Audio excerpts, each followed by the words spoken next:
Salam jumpa saudara-saudari terkasih dimanapun berada. Semoga kita semua dalam keadaan baik dan sehat.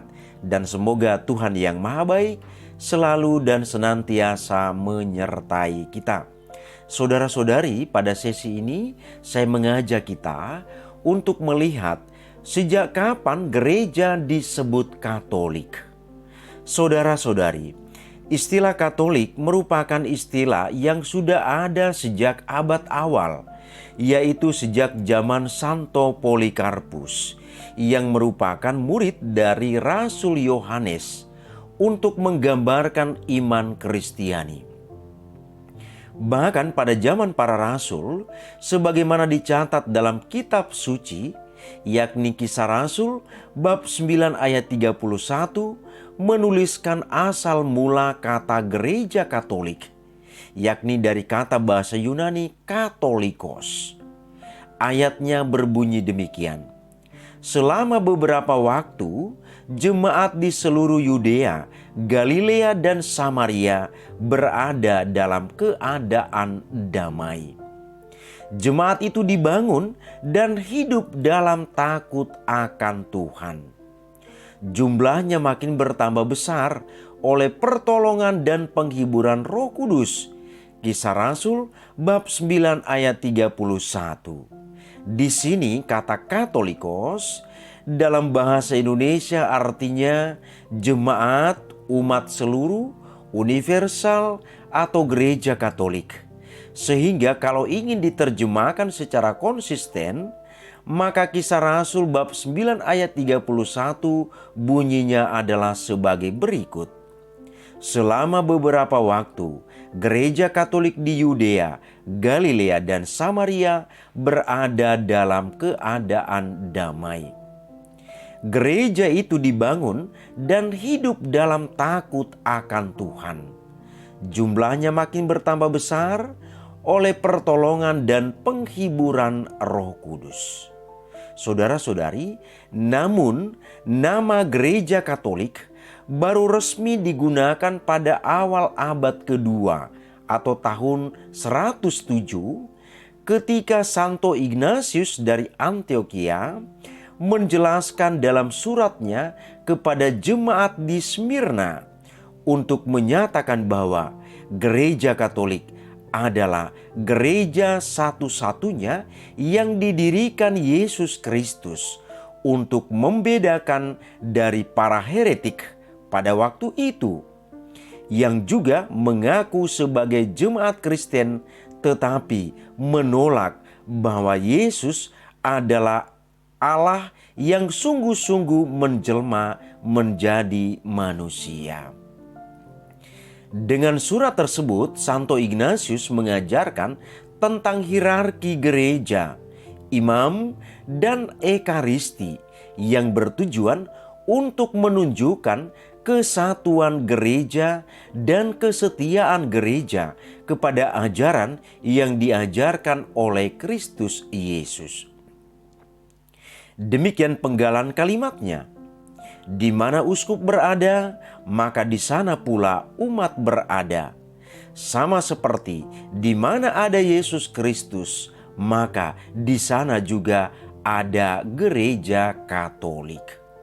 Saudara-saudari, sejak saat itu gereja Katolik memiliki arti yang kurang lebih sama dengan yang kita ketahui pada saat ini, bahwa gereja Katolik adalah gereja universal di bawah pimpinan para uskup yang mengajarkan doktrin yang lengkap sesuai dengan ajaran yang diajarkan oleh Kristus Yesus. Saudara dan saudari, kata Katolik yang berasal dari bahasa Yunani katolikos itu, yang artinya keseluruhan, universal atau lengkap, mempunyai dua arti. Pertama, gereja yang didirikan Yesus ini bukan hanya memiliki atau dimiliki oleh suku tertentu atau kelompok eksklusif yang terbatas, melainkan mencakup keseluruhan keluarga Tuhan yang ada di seluruh dunia, yang merangkul semua dari setiap suku, bangsa, kaum, dan bahasa. Ini jelas tertulis dalam kitab Wahyu bab 7 ayat 9. Poin ini mau menegaskan kepada kita saudara-saudari bahwa gereja Katolik itu universal dan tidak terbatas pada kelompok atau suku tertentu. Seandainya dalam kehidupan sehari-hari ada praktik demikian, maka mari kita menyadari bahwa gereja Katolik sesungguhnya bukan milik kelompok, budaya atau suku tertentu, tetapi milik umat seluruh dunia, tanpa membeda-bedakan satu dengan yang lainnya. Yang kedua, kata Katolik juga berarti bahwa gereja tidak dapat memilih-milih doktrin tertentu asal cocok sesuai dengan selera atau pendapat pribadi, tetapi harus doktrin yang setia kepada seluruh kebenaran. Saudara dan saudari, Rasul Paulus mengatakan bahwa hakikatnya seorang rasul adalah untuk pengajar yang Katolik. Artinya yang meneruskan firman-Nya atau firman Allah dengan sepenuhnya. Tiap-tiap orang kami nasihati dan tiap-tiap orang kami ajari dalam segala hikmat untuk memimpin tiap-tiap orang kepada kesempurnaan dalam Kristus.